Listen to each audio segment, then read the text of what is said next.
Hello बच्चों, railways के जितने भी विद्यार्थी एग्ज़ाम की तैयारी कर रहे हैं, मैं उन सभी के लिए अलजेब्रा का एक बेहतरीन शानदार टॉपिक लेके आया हूँ जो आपको यूट्यूब पर कम ही देखने को मिलता होगा।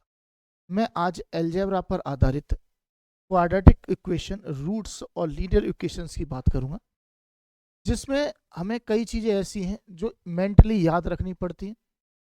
उसके आधार पर ही क्वेश्चन को हम अटेंड कर पाते हैं। मैं पहले इसकी थ्योरी बताऊंगा, उसके बाद में जो प्रीवियस ईयर में क्वेश्चन आए हुए हैं उन क्वेश्चनों को बारी बारी से कराऊंगा। ठीक है। स्टार्ट करने से पहले, ये हमारा एक नया चैनल है, इस पर अभी स्टार्ट किया है, पहला वीडियो है, तो अगर आपको पसंद आए तो कृपया करके चैनल को सब्सक्राइब और वीडियो को लाइक अवश्य करें। आइए स्टार्ट करते हैं बिना किसी देरी के। तो जैसा कि आप जानते होंगे, यहाँ पर लिखा हुआ है यदि अल्फा बीटा द्विघात बहुपद, यानी कि एक इक्वेशन है, इसके दो फैक्टर हैं अल्फा और बीटा, ये किस तरीके से काम करते हैं इसके बारे में समझेंगे। ठीक है, चलिए। तो सबसे पहले बताऊं कि ये इक्वेशन होती है a x square plus b x plus c, इसके दो फैक्टर होते हैं, एक अल्फा और एक बीटा। तो मैं कहूंगा कि एक्स माइनस अल्फा वो पद होगा जिससे इसमें भाग चला जाएगा, और एक्स माइनस बीटा वो पद होगा जिससे इसमें भाग चला जाएगा। भाग होने का मतलब है कि शेष पद जीरो प्राप्त। सिंपल सी बात है। अब अल्फा बीटा के बारे में बात की जाए तो इनको हम रूट्स कहते हैं। क्या कहते हैं? रूट्स। तो हमें दो तरह की से बातें पता होना चाहिए कि एक मूलों का योग यानी कि सम ऑफ रूट्स क्या होता है, एक मूलों का गुणनफल यानी कि प्रोडक्ट ऑफ रूट्स क्या। जैसा कि इक्वेशन थी आपकी कि a x square plus b x plus c बराबर जीरो। अगर ये इक्वेशन है आपकी, तो यहाँ पर अगर उनके रूट्स का सम निकालूंगा तो मेरा माइनस के बी अपॉन ए आएगा। ठीक है, यानी कि माइनस में एक्स का गुणांक लेना, एक्स का गुणांक, और अपॉन में एक्स स्क्वायर का गुणांक लेना। ठीक है, इसी तरीके से वर्क करेगा। वहीं पर मूलों के गुणक की बात की जाए यानी कि प्रोडक्ट ऑफ रूट्स की बात की जाए, तो अगर मैं दोनों रूट्स का प्रोडक्ट करता हूं तो मेरा सी अपॉन ए आएगा। मतलब अचर पद जिसके पास कोई भी एक्स की वैल्यू नहीं है, अपॉन में एक्स स्क्वायर का गुणांक लिया जाएगा। ठीक है, ये होता है सम ऑफ रूट्स और प्रोडक्ट ऑफ रूट्स। अब इस पर क्वेश्चन कैसे आते हैं वो समझना। जैसे कि मैं सिंपल सी बात करूं कि द्विघात बहुपद x square plus 7x plus 10 के मूल ज्ञात करने हैं। मूल का मतलब होता है रूट्स। मूल का क्या सिंपल है? मत रूट्स। तो आप दो तरीके से ज्ञात कर सकते हैं इसके रूट्स। पहला, आप इसके फैक्टर कर सकते हैं। दूसरा दूसरा आप इसके सम ऑफ रूट्स निकाल सकते हैं एंड प्रोडक्ट ऑफ रूट्स के द्वारा। दो तरीके से इसके रूट फाइंड किया जा सकते हैं। दोनों तरीके से बताता हूँ, सिंपल सा है, आपने 9th 10th में ये चीज़ पढ़ी होगी इजीली। तो अगर आपके पास ये टर्म होता था तो सिंपल आप क्या कहते थे कि अगर यहाँ पर प्लस है तो इन दोनों के मल्टीप्लाई का ऐसा आप फैक्टर करो कि दोनों को ऐड करने पर 7 आए, तो आप कहोगे 10 है यानी 5 इंटू 2 है 10 होता है, और 5 2 प्लस करूंगा तो 7 आएगा। यानी एक टर्म जो आएगा वो x प्लस 5 आएगा और एक टर्म जो आएगा वो x प्लस 2 आएगा। यानी कि x की एक वैल्यू आएगी -5 और एक वैल्यू आएगी -2। तो ये किसका काम करेगा? अल्फा का, और ये किसका काम करेगा? बीटा का काम। क्लियर बात समझ में आई? तो इसको यहां से ही निकाल सकते थे। मैं कह सकता था कि अल्फा प्लस बीटा जो आएगा वो माइनस बी अपॉन ए आएगा। माइनस बी मतलब सेकेंड टर्म एक्स वाला, तो माइनस का 7, और ए कितना है? 1 है। मैं कहूंगा तो अल्फा प्लस बीटा जो आएगा बेटा वो माइनस का 7 आएगा। और अगर मुझे प्रोडक्ट निकालना पड़े अल्फा बीटा तो मैं कहूंगा सी अपॉन ए आएगा। सी अपॉन ए का मतलब 10 अपॉन 1 आएगा। तो अल्फा बीटा की वैल्यू जो प्रोडक्ट आएगा वो कितना आएगा? 10 के बराबर। अब आप यहाँ पर देख सकते हो कि इन दोनों को ऐड करूंगा तो -7 है, इन दोनों का प्रोडक्ट करूंगा तो 10 के बराबर आ जाएगा। क्लियर? तो इससे आगे कैसे सॉल्व कर सकते हो? तो इससे आगे कई तरीके हैं। यहाँ पर अल्फा माइनस बीटा की वैल्यू निकाल सकते हो एल्जेब्रिक मेथड से। फिर आगे अल्फा और बीटा दोनों की वैल्यू पता चल जाएगी। और अगर आप ये कर पा रहे हैं तो ये बहुत ही अच्छा है, बहुत ही बढ़िया, शानदार है। यहाँ से फैक्टर करने के बाद आप अल्फा प्लस बीटा भी निकाल सकते हो और अल्फा बीटा भी निकाल सकते हो। क्लियर? चलिए, जैसे कि नेक्स्ट क्वेश्चन देख पा रहे हो, एक द्विघात बहुपद ज्ञात करना है जिसके शून्यकों का योग दे रखा है, गुणनफल दे रखा है।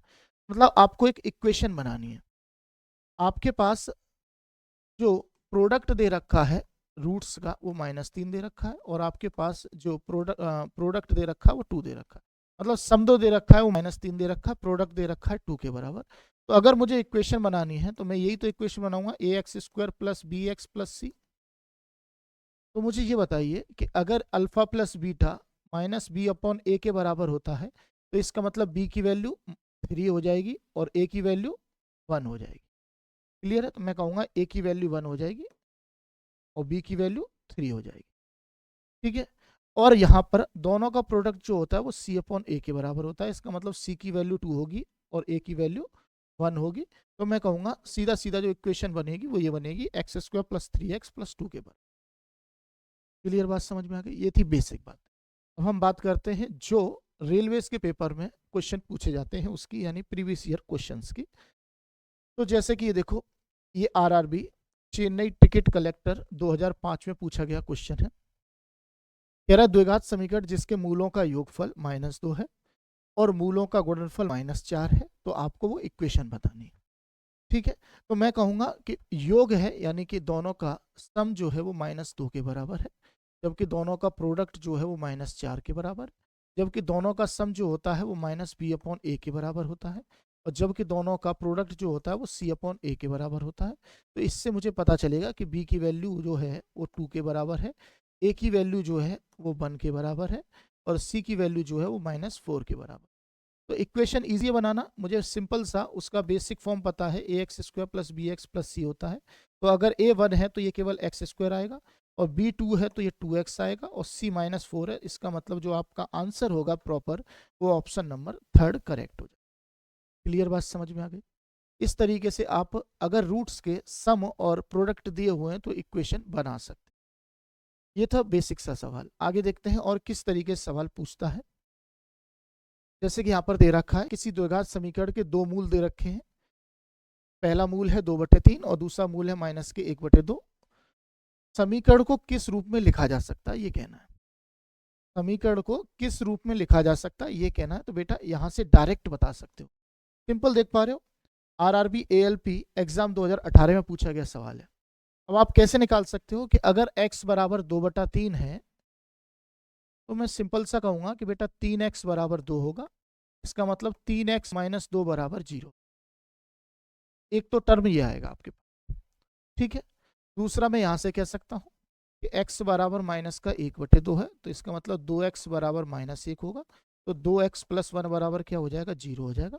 अगर मैं दोनों इक्वेशन को प्रोडक्ट करता हूं, मल्टीप्लाई करता हूं, तो मेरे पास जो सिंपल सा आंसर आएगा वो ऑप्शन 1 आएगा कि 2x + 1 और 3x - 2 बराबर कितना आ जाएगा? 0 के बराबर। क्लियर बात समझ में आ गई?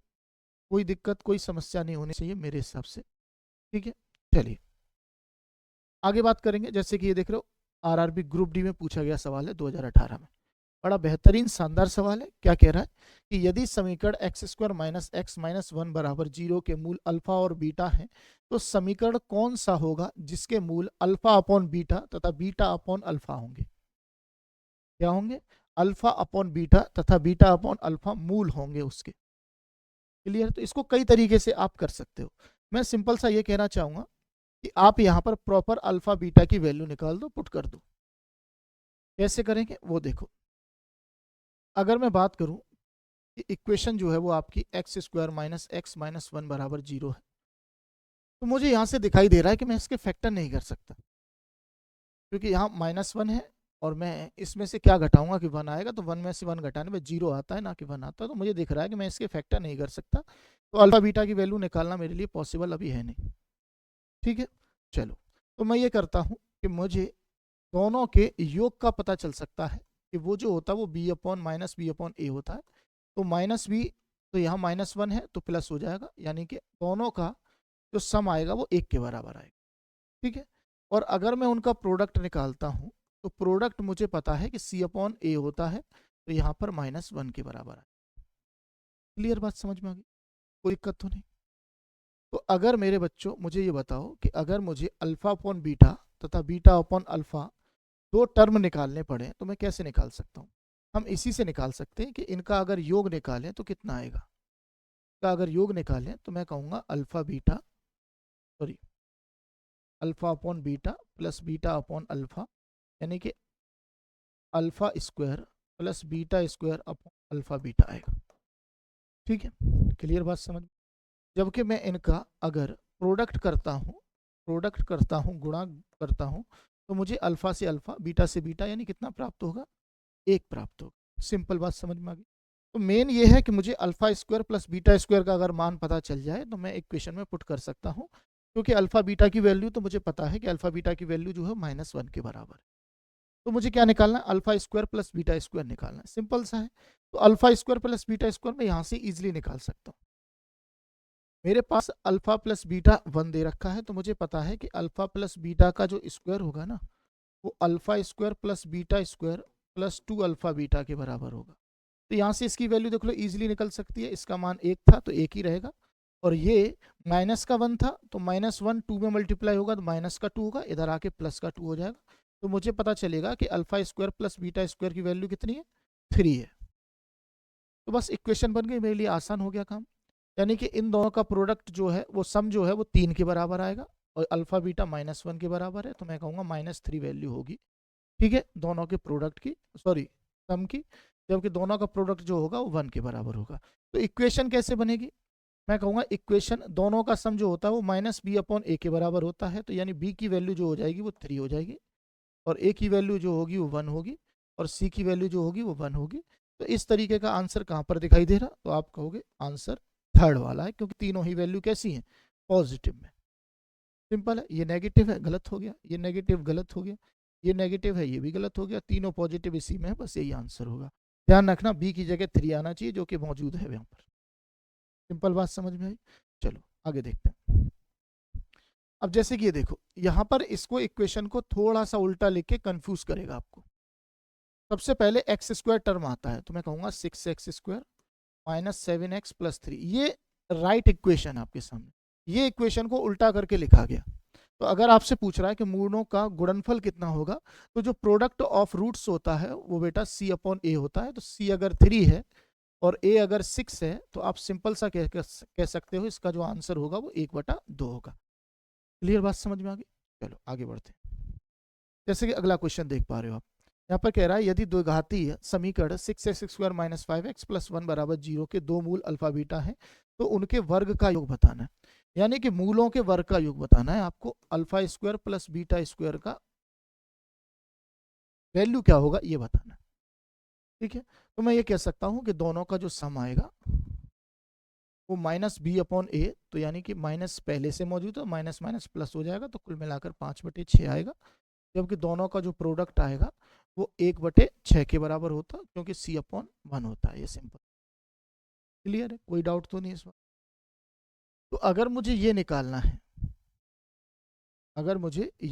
है, तो बड़ा इजीली निकाल सकता हूँ, क्योंकि मुझे पता है कि अल्फा प्लस बीटा का होल स्क्वायर बराबर होता है alpha square plus beta square minus के 2 alpha beta, sorry plus 2 alpha beta. तो यहाँ से मुझे अगर इसका मान निकालना है, तो इसका मुझे दिया हुआ है, तो मैं कहूँगा 5 का स्क्वायर 25/36 होगा, और इसका मान जो है वो 1/6 के बराबर है। तो सिंपल 2/6 हो जाएगा, तो माइनस हो जाएगा 2/6। तो ये हो जाएगा alpha square plus beta square. तो यहाँ से सिंपल कह सकते हो कि 6 दूनी 12, तो 25 में से 12 गए, तो मैं कहूँगा 13/36 इसका क्या आ जाएगा, आंसर आ जाएगा। 13/36 बोले तो ऑप्शन पहला आपका करेक्ट आंसर हो जाएगा। क्लियर बात समझ में आ गई। बेसिक साधारण आसान से सवाल है, उम्मीद करता हूँ आपको समझ में बात आ रही होगी। अगले क्वेश्चन पर बढ़ते हैं इसी के साथ बिना किसी देरी के। जैसे कि ये देखो, ये question RRB Kolkata ticket collector commercial clerk exam 2004 में पूछा गया। सब क्या कह रहा है कि 2x² + 3x + 1 = 0 समीकरण के दो मूल हैं अल्फा और बीटा। तो आपको बताना है कि अल्फा की पावर 4 प्लस बीटा की पावर 4 का मान कितना होगा। तो मैं यहाँ कहता हूँ कि आप सम और प्रोडक्ट निकालने की जगह मैं कहता हूँ इसके सिंपल से फैक्टर हो रहे हैं, तो आप भी देख पा रहे हो इसके सिंपल से फैक्टर हो जाएंगे। कैसे हो जाएंगे कि मुझे ऐड करके 3 लाना है, तो मैं कहूँगा 2 और 1 को ऐड करके मैं 3 ला सकता हूँ। तो मैं फैक्टर कर सकता हूँ इसके इजीली। मैं कहूँगा 2x + 2x + x + 1 हो जाएगा। तो मुझे दिखाई दे रहा है कि एक फैक्टर जो आएगा वो x + 1 आएगा, और एक फैक्टर जो आएगा वो 2x + 1 आएगा। क्लियर है। एक फैक्टर जो आएगा वो x + 1 आएगा, और एक फैक्टर जो आएगा वो 2x + 1 आएगा। इसका मतलब एक वैल्यू जो आएगी वो -1 आएगी और एक वैल्यू -1/2 आएगी। बस ये वैल्यू पुट करनी थी, तो -1 की पावर 4 प्लस -1/2 की पावर 4, तो मैं कहूँगा तो ये प्लस में ही आएगा और ये भी प्लस में आएगा। 16, 16 1 17, इसका जो आंसर आएगा वो 17/16 आएगा। कितना आंसर आएगा? 17/16। यहाँ ऑप्शन में नहीं है, कोई बात नहीं, मिस्टेक हो सकती है, एक ऑप्शन और डाल लो, पांचवा। आंसर कितना आएगा? 17/16 के। क्लियर बात समझ में आ गई? कोई दिक्कत तो नहीं? तो अगर आप यहाँ पर फैक्टर कर सकते हो इजिली, तो आप डायरेक्ट यहाँ से मूल निकाल लो, क्योंकि अगर आप ये निकालोगे कि अल्फा प्लस बीटा कितना है, तो मैं कहूँगा अल्फा प्लस बीटा -3/2 आएगा और अल्फा बीटा जो आएगा वो 1/2 आएगा। अब पहले मुझे alpha square plus beta square निकालना पड़ेगा, फिर मुझे इसका स्क्वायर करना पड़ेगा, तो उससे अल्फा प्लस बीटा ये निकालना पड़ेगा। तो सवाल काफ़ी लंबा हो जाएगा, लेंदी हो जाएगा और मुझे प्रॉब्लम का सामना भी करना पड़ सकता है, क्योंकि मेंटली प्रेशर जो एग्जाम में बनता है वो ज़्यादा हानिकारक है। चलिए इसी के साथ अगले सवाल पर आएंगे। जैसे कि आपके सामने इक्वेशन है, यदि अल्फा और बीटा इसके दो रूट्स हैं, तो alpha upon beta plus beta upon alpha का मान बताना है। यानी सिंपली मैं ये कह सकता हूँ कि यहाँ पर alpha square plus beta square upon alpha beta की वैल्यू निकालनी है। सिंपल है, कोई दिक्कत तो नहीं, आराम से निकाल सकते हैं। क्यों? क्योंकि दोनों का प्रोडक्ट तो ईजिली है निकालना, सी अपॉन ए, और सी केवल क्यू को देखेंगे, ए तो है ही नहीं, ए तो 1 के बराबर है, तो इसका मतलब अल्फा बीटा की वैल्यू जो आएगी वो क्यू आएगी, और अल्फा प्लस बीटा जो आएगा वो -p के बराबर आएगा। सिंपल है। तो अगर मुझे alpha square plus beta square की वैल्यू निकालनी है, तो मैं क्या कर सकता हूँ, इसके स्क्वायर में से ये 2 टाइम घटाऊंगा,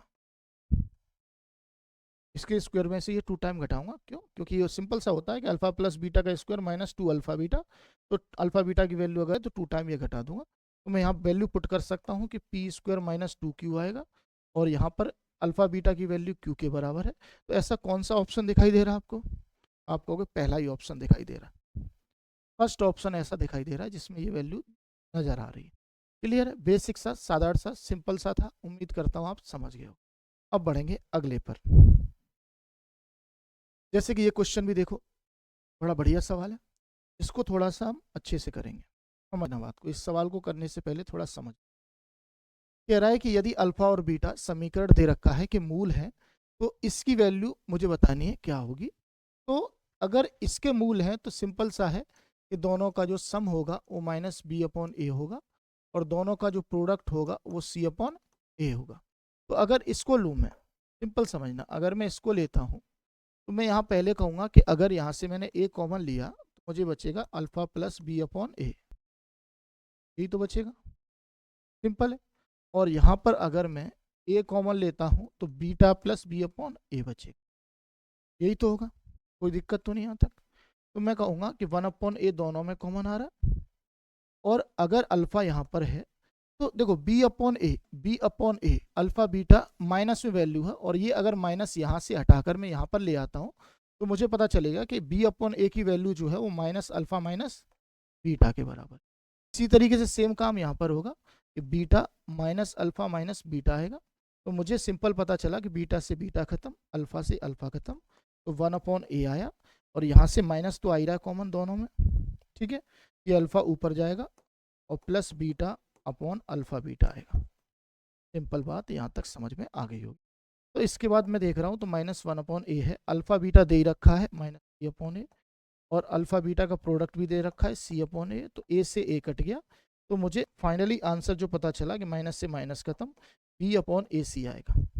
कितना आंसर आएगा? b/ac, मतलब ऑप्शन दूसरा करेक्ट आंसर हो जाएगा। क्लियर बात समझ में आ गई? अच्छा सवाल था, बेहतरीन क्वेश्चन था, मैंने जितना हो सकता है उतना शॉर्ट बनाने की कोशिश की। आशा करता हूँ आप ये बात समझ गए होगे। क्लियर? चलिए अब अगला क्वेश्चन देखो, ये आपके रेलवे ग्रुप डी क्वेश्चन 2018 में आया हुआ सवाल, ग्रुप डी में, जो मैंने क्वेश्चन लास्ट में कराया, कुछ कुछ इसी से मैच करता हुआ सवाल है। कह रहा अल्फा बीटा बहुपद के 0 है, तो इसका मान बताना है आपको। ठीक है, सिंपल बात समझिए। तो मैं कहता हूँ बड़ा आसान है, पहले तो इसको सॉल्व करो आप, ये जो माइनस की पावर दिखाई दे रही है ना, इसको सॉल्व करो, तो मैं कहूँगा अल्फा स्क्वायर बीटा स्क्वायर तो यहाँ पर देख रहे हो ये नेगेटिव वैल्यू है, पॉजिटिव करोगे तो अल्फा स्क्वायर बीटा स्क्वायर हो जाएगी।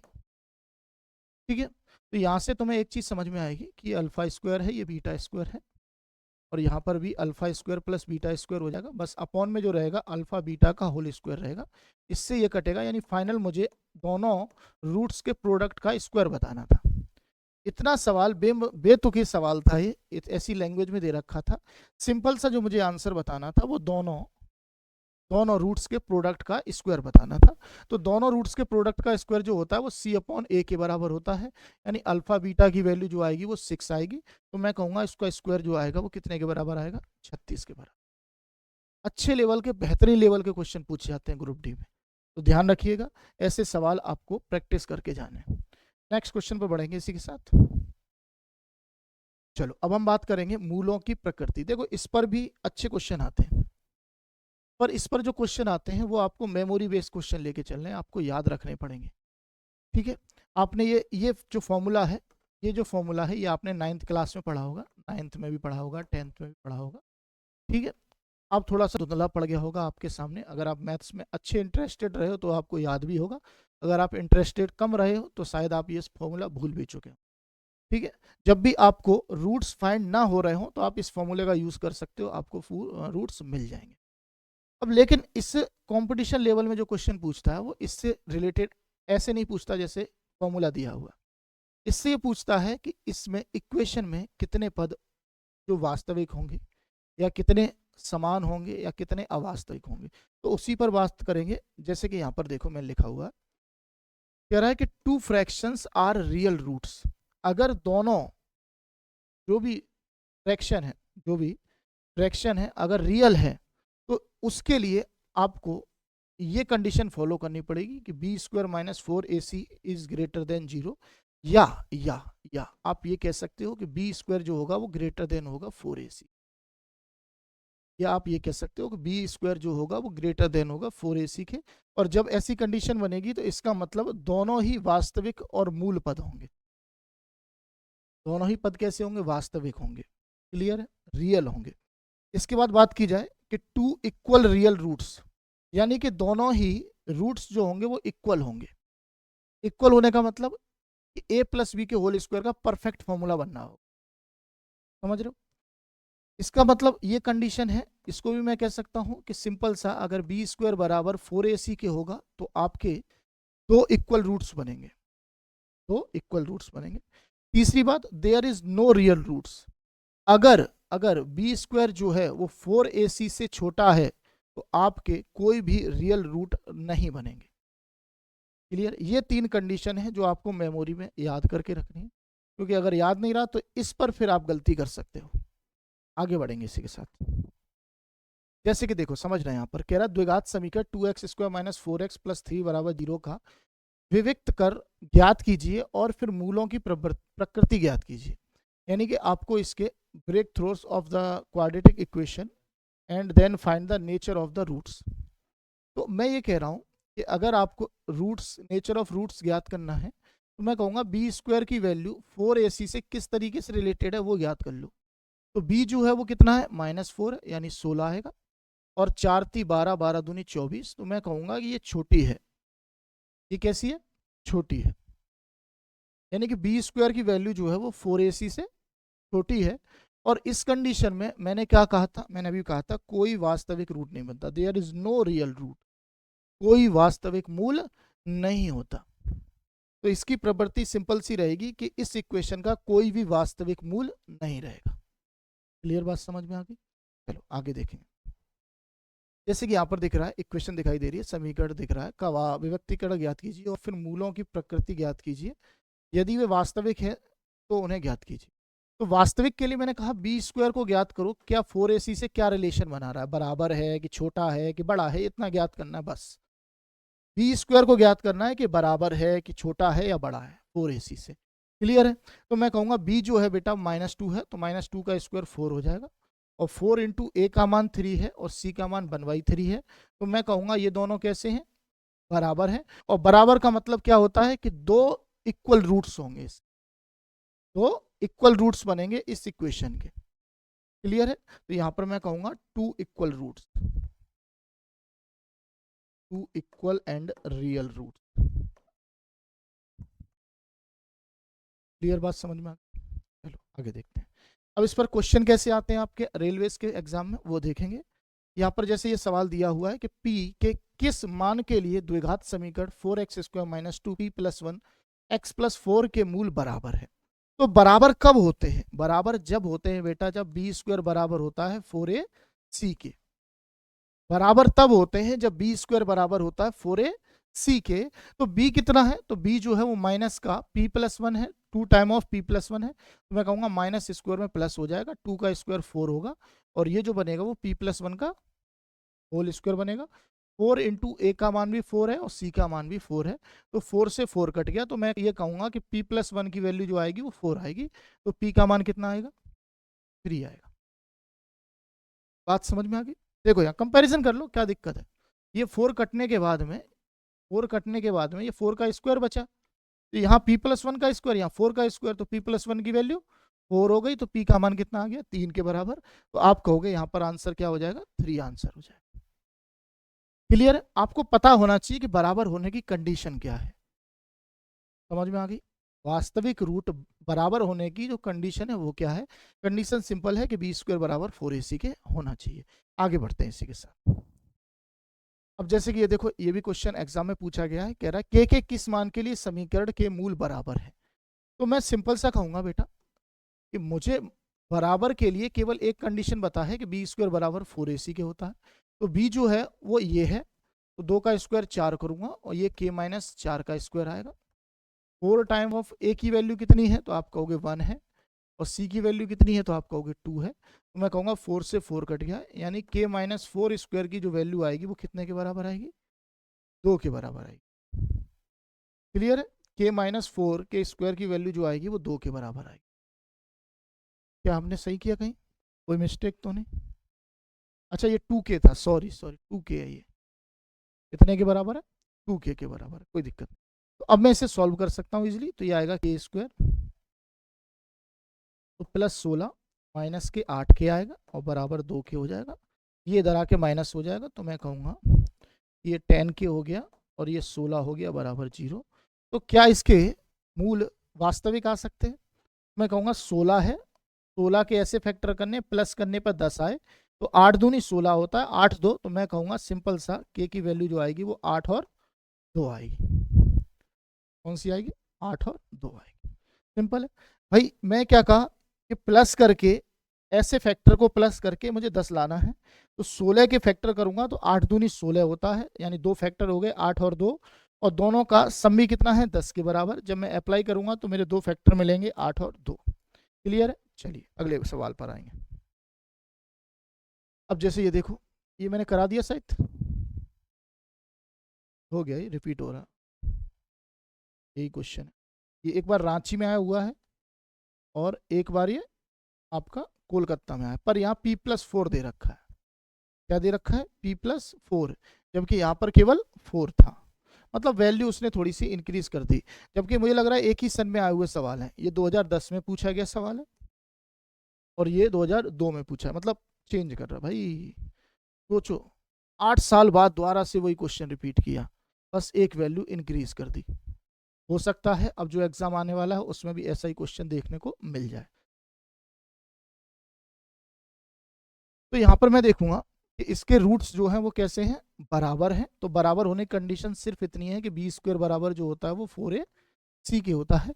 तो बी आप देख पा रहे हो यहाँ पर नेगेटिव है, स्क्वायर करोगे पॉजिटिव तो होना ही है। 2 का स्क्वायर करो 4, और यहाँ p प्लस 1 का स्क्वायर आएगा, और यहाँ 4 है तो 4 को 4 रहने दो। a का मान जो है वो 4 के बराबर है, देखो दिया हुआ, और c का मान जो है वो p प्लस 4 के बराबर है। तो मैं कहूँगा 4 से 4 हटाओ, सिंपल सी बात। इसको सॉल्व करो। इसको सॉल्व क्या करो? p की वैल्यू पुट कर लेते हैं हम। p की वैल्यू पुट कर लेते हैं ऑप्शन के हिसाब से। अगर मैं 5 रखता हूँ तो 5 और 1 6, 6 का स्क्वायर 36, और अगर मैं 5 रखता हूँ तो 5 और 4 9, 9 चौक 36। इसका मतलब p की वैल्यू जो होगी वो कितनी होगी? 5 होगी। सॉल्व क्या करना है? ऑप्शन है हमारे पास भाई, ये सारी p की ही तो वैल्यू है। तो जब ऑप्शन है मेरे पास तो पुट कर लेना। पहला ही ऑप्शन मैंने पुट किया, 5 और 1 6 का स्क्वायर 36, और 5 और 4 9, 9 चौक 36 बराबर है। इसका मतलब p की वैल्यू 5 ही आपका आंसर हो जाएगा। क्लियर बात समझ में आ गई? अगले सवाल पर आएंगे। क्वेश्चन है, यदि समीकरण 2x² प्लस के एक्स प्लस 1.25 के बराबर 0 में आवर्ती वर्गमूल है तो k का मान होगा। आवर्ती वर्गमूल दे दे या कह दे कि उसके मूल बराबर हैं, समान है, कोई दिक्कत नहीं है। इक्वेशन वही रहेगी कि b² माइनस 4ac बराबर क्या हो जाएगा? 0 हो जाएगा।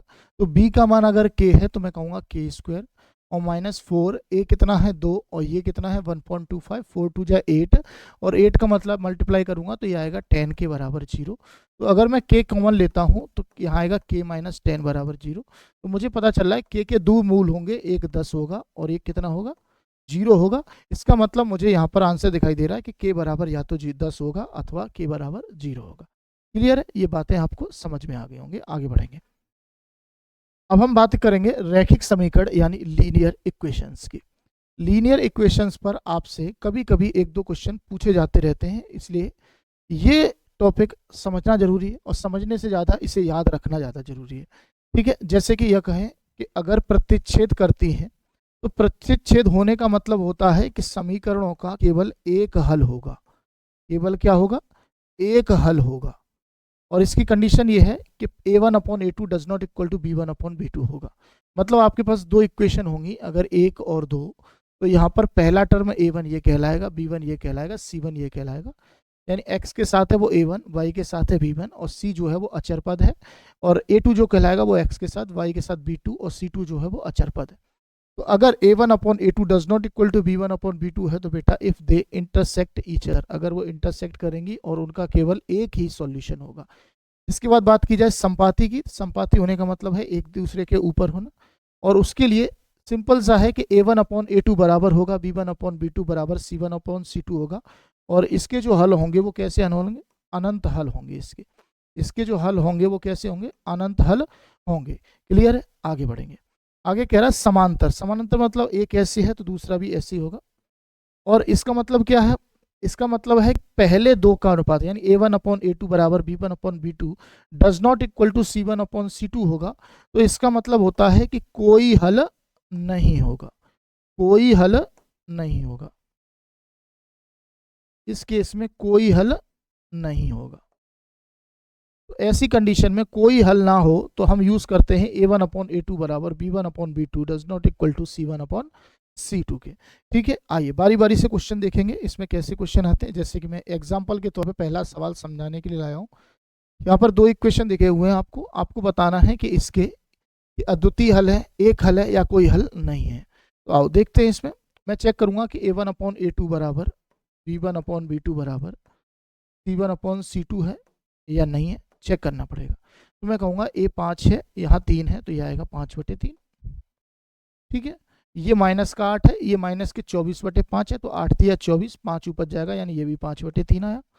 और ये 1 है, ये 3/5 है, तो 1 सही 3/5, तो ये भी 5/3 आएगा। मतलब तीनों बराबर हैं, और तीनों बराबर का केस में क्या होता है कि अनंत हल होते हैं। कितने हल होते हैं? अनंत हल होंगे इसके। बात समझ में आ गई?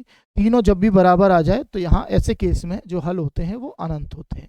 आगे बढ़ेंगे अगले क्वेश्चन की ओर।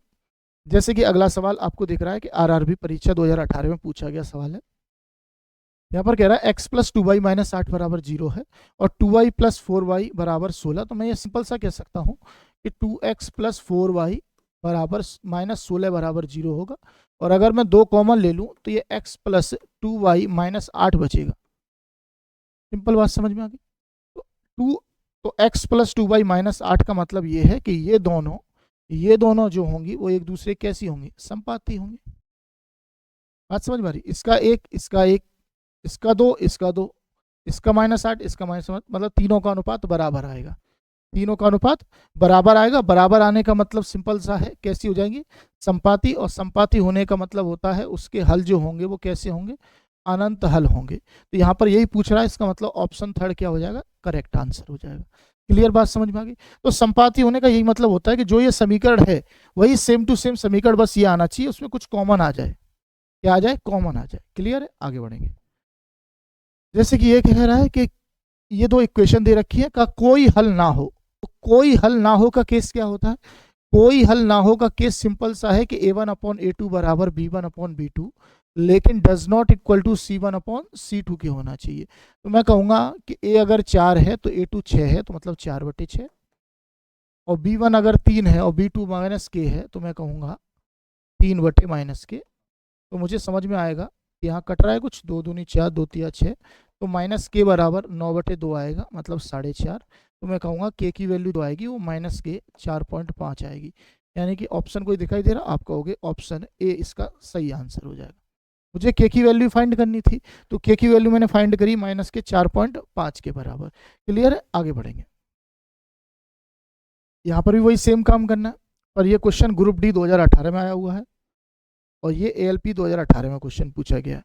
तो एक ही क्वेश्चन दो अलग अलग परीक्षाओं में पूछा गया, देख पा रहे हो आप लोग, सेम टाइप के क्वेश्चन है, बिल्कुल थोड़ा सा डाटा चेंज किया गया है। यहाँ पर वो कह रहा है कि K के किस मान के लिए इसका कोई हल संभव नहीं है, और कोई हल संभव केवल तब नहीं होता है जब A1 अपॉन A2 बराबर B1 अपॉन B2 हो, लेकिन ये C1 अपॉन C2 के इक्वल ना हो। तो ऐसे केस में मैं कहूँगा A1 जो है वो 4 के बराबर है, और A2 जो है वो 10 के बराबर है, B1 3 के बराबर है, और B2 जो है वो -K के बराबर है। तो मैं 2 2 जा 2 5 जा, तो ये 5 3 या 15, तो K की वैल्यू आएगी -K 7.5 के बराबर, मतलब आप कहोगे ऑप्शन 4 करेक्ट आंसर हो जाएगा। तो इस तरीके के सवाल रेलवे में पूछे जाते रहते हैं। आगे बढ़ेंगे, देखिए क्या कह रहा, आखिरी सवाल देखते हैं इसका। जैसे ये देखो, रेलवे ग्रुप डी लेवल परीक्षा तिथि 2018 में पूछा गया, एक और सेम सवाल है। इसमें भी वही बात कह रहा है कि K के किस मान के लिए कोई समाधान नहीं है। कोई समाधान तब नहीं होता है जब A1 अपॉन A2 बराबर होता है B1 अपॉन B2 के, लेकिन डज नॉट इक्वल टू होता है C1 अपॉन C2 के। तो वही सेम काम करना है। A1 कितना है 8, और A2 कितना है, तो आप कहोगे A2 20 है, B1 कितना है 5, और B2 जो है वो -K है। तो मैं सिंपल सा कह सकता हूँ 4 से 2 बार, 4 से 5 बार, तो -K बराबर आएगा 25/2, मतलब 12.5। तो K की वैल्यू आएगी -K 12.5। तो 12.5 बोले तो ऑप्शन पहला आपका सही आंसर हो जाएगा। क्लियर है। तो ये थी आपकी आज की एक सिंपल साधारण थी और अलजेब्रा के ऊपर बहुत ही बेहतरीन जो क्वेश्चन RRB में पूछे जाते हैं उनके ऊपर क्लास। आशा करता हूँ आपको क्लास पसंद आई होगी। अगर पसंद आए तो अपने दोस्तों के साथ शेयर कीजिएगा, ठीक है, और वीडियो को लाइक और सब्सक्राइब जरूर कर दीजिएगा। फिर मिलते हैं नेक्स्ट वीडियो में, तब तक जय हिंद, जय भारत।